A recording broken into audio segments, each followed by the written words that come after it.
గత సంవత్సరం అంటే గత ప్రభుత్వంలో వైసీపీ హయాంలో కార్పొరేషన్ ఎన్నికలు రాష్ట్ర వ్యాప్తంగా జరిగింది తెలిసిందే. ఎలా జరిగింది ఏమో అది పక్కన పెడదాం. అంత అద్భుతమైన మేయర్లు, కార్పొరేటర్లు, అద్భుతమైన కార్పొరేటర్లు, ప్రజల సేవ తెలిసి ప్రజల మీద ప్రేమ ఉండే కార్పొరేటర్లు, భారీ ఎత్తున గెలిచి కార్పొరేటర్లు ఉన్నారు. మన తిరుపతిలో చూద్దాం. 2.5 సంవత్సరంలో తిరుపతికి అన్ని ఒకరే నడిచారు. మున్సిపల్ కార్పొరేషన్లు అన్నీ ఒకరే, డిప్యూటీ మేయర్ ఒకరే, మేయర్ అయినే, ఇంకా ఎమ్మెల్యే ప్రతి ఒక్కటే భూమల అభినయరెడ్డి ఉన్నాడు ఇక్కడ. అందరూ తెలిసిన విషయం ఆ విషయం. వీళ్ళు పోయిన కార్పొరేషన్లో కలిసేది ఎప్పుడో ఒక రోజు, ప్రజా సమస్యలు మాట్లాడేది ఎప్పుడో ఒక రోజు. ఆ కలిసిన రోజులు కూడా వీళ్ళకి స్నాక్స్ పెట్టేవారంట. మనం మామూలుగా land scam, wine scam, mind scam, రకరకాల స్కాములు చూసారు. స్నాక్స్ స్కామ్ కొత్తగా నేను ఫస్ట్ టైం చూస్తాను. ఎంతండి ఇదే? దీంట్లో ఒక సమోసా, వాళ్ళ స్నాక్స్.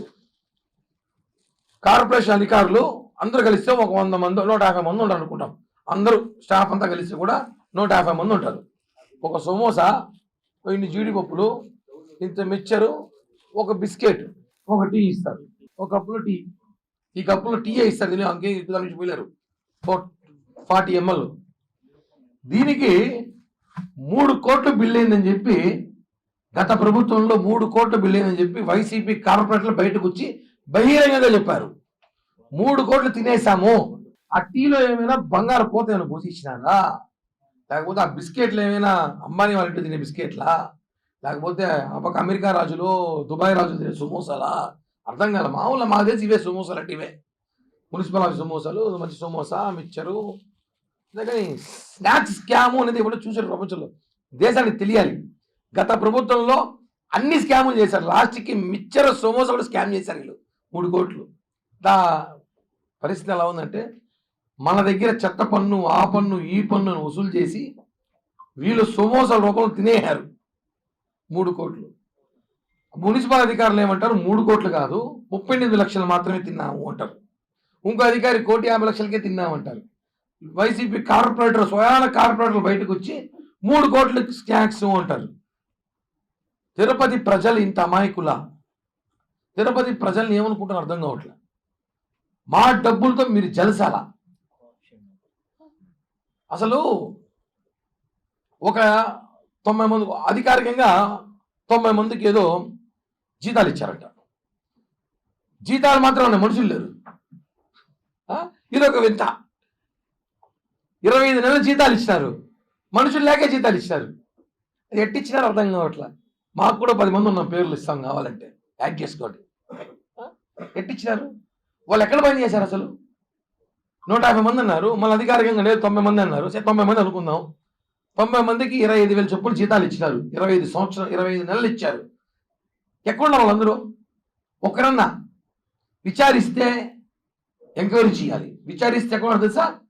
హెల్త్ ఆఫీసర్ ఇంట్లో 2 పనులు, మెడికల్ ఆఫీసర్ ఇంట్లో 2 పనులు, టౌన్ ప్లానింగ్ ఆఫీసర్ ఇంట్లో 2 పనులు, డిఈలు, ఏఈలు, వాటర్ ఇరిగేషన్ డిపార్ట్మెంట్లో పనిచేసే 2 పనులు. ఇంతమంది పనులు మీరు ఇళ్లలో పెట్టుకొని, మీరు ఇంట్లో పని చేయించుకొని, మీ ఇంటికి పని కూడా ప్రభుత్వ డబ్బులతో, అంటే మా డబ్బులతో మీరు జీతాలు జల్సాలు చేశారు. ఒకటి స్నాక్స్ స్కాము, ఒకటి మనిషి లేని డబ్బులు ఇచ్చిన స్కాము, ఇంకోటి ఇది మనం చూసుంటాం తిరుపతిలో. ఎక్కడనే ప్రపంచ ప్రఖ్యాతి కాల్చిన తిరుపతిలో డబల్ డెక్కర్ బస్సులే ఉంటాయి. అందరూ రోడ్డు ఎక్కి తిరగచ్చు, దీని మీద తిరుపతిని ఆస్వాదించచ్చు అని చెప్పి దీన్ని ఓపెన్ చేశారు. ఒక బస్సు 2 కోట్ల రూపాయల బస్సు. ఇది ఎక్కడుంది బస్సు ఇప్పుడు తెలుసా? ఈ బస్సు ఏడో చూడండి, గోవిందధామం పక్కన షెడ్లో ఉంది.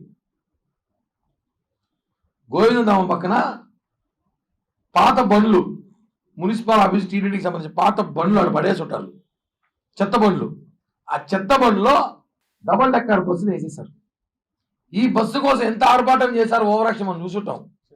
చెట్లన్నీ కొట్టేసి, ఇప్పుడెప్పుడో 50 సంవత్సరాలు 60 సంవత్సరాలు పెంచిన చెట్లు తిరుపతిలో కొట్టేసి, ఆ రోడ్లని వెడల్పు చేసి, దీని ఓపెనింగ్కి అందరూ బస్సు ఎక్కి దాంట్లో పాటలు పాడి డ్యాన్సులు వేసి, అసలు మా చూసి అనుకున్నాం, తిరుపతి లాంటి బస్సులు వస్తాయి, మేము కూడా ఇంకటి తిరిగే పనుల బస్సులు ఎక్కచ్చు అనుకున్నాం. ఇప్పుడు బస్సు ఆడ ఎదుగుతే కుప్పతోటలో ఉంది బస్సు, 2 కోట్ల బస్సు ఇది. కనీసం మున్సిపల్ అధికారులు దీని నుంచి వాడుకోవచ్చు, బస్సు తెచ్చుకొని తిరుపతి అది వాడుకోవచ్చు అనుకుంటా. ఎందుకు వేస్ట్ చేయడం? కనీసం మున్సిపల్ ఆఫీస్ వాళ్ళు స్టాఫ్ కన్నా పలుకొస్తున్నాం ఇంటికి వేదానికి. ఇవన్నీ కాదు మాట్లాడితే బాధ అని కొంతమంది, మొన్న నేను ఒక ఆయన గురించి మాట్లాడితే బాధపడుతున్నారు. బాధ కాదు, వాస్తవాలు ఇవన్నీ నిజాలు. మీడియాకి తెలీదా, ప్రజలకు తెలీదా? సోమవాసాలు టీలకి 35 లక్షలు, 3 కోట్ల 3 కోట్ల అంటారు, 30 లక్షలు ఎంత అంటారు, లక్షలు తినేయారు కదా. మనుషులు లేకుండా జీతాలు. ఇదేనా వైఎస్ జమానా జరిగింది? ప్రజలకు తెలియాలి. గత ప్రభుత్వంలో మన డబ్బులతో వాళ్ళు విపరీతమైన జల్సాలు చేసుకున్నారు. వీళ్ళందరి మీద విచారించాలి. మున్సిపల్ అధికారులు ఎవరైతే ఐఆర్ అధికారులు ఉన్నారో వాళ్ళందరినీ కూడా విచారించి ఈ డబ్బులను వాళ్ళ సొంత డబ్బులు వసూలు చేయాలి. వాళ్ళ దగ్గర ఈ డబ్బులు వసూలు చేయాలని చెప్పి కూడా జనసేన పార్టీ తరఫున డిమాండ్ చేస్తున్నాం. చివరిగా ఈ డబుల్ డెక్కర్ బస్సుకు తీసుకొచ్చి ప్రజలకు అందుబాటులో ఉంచితే మంచిదని కోరుకుంటున్నాం. ఎందుకంటే 2 కోట్ల బస్సు ఇది. బస్సు చాలా బ్రహ్మాండంగా ఉంది, ఏం రిపేర్ కూడా ఏం లేవు. దాన్ని తీసుకొచ్చి తిరుపతి అందుబాటులో ఉంచాలి. ఏం తప్పదు, ఇంకా వేస్ట్ చేయడం ఎందుకు, తప్పదు. కాబట్టి ఉంచితే ఎవరో ఒకరు తిరుగుతారు ఆ బస్సులో. చెప్తున్నారు కదా, మున్సిపల్ మేయర్ గారు, డిప్యూటీ మేయర్ గారు సమాధానం చెప్పాలి, మున్సిపల్ కమిషనర్ సమాధానం చెప్పాలి. గత ప్రభుత్వంలో ఎవరు బలవంతం చేశారు? లేదంటే సమోసాలు, ఈ జీడిపప్పులు ఇదేమైనా ఎవరికైనా కాంటాక్ట్ ఇచ్చారో కనుక్కోవాలి ఒకసారి. లేకపోతే 3 కోట్లు అన్నారు, మళ్ళా 2 కోట్లు అన్నారు, మళ్ళీ 36 లక్షలు అన్నారు. ఏమో ఆ వెంకటేశ్వర స్వామికి తెలుసు ఏం జరుగుతుందో.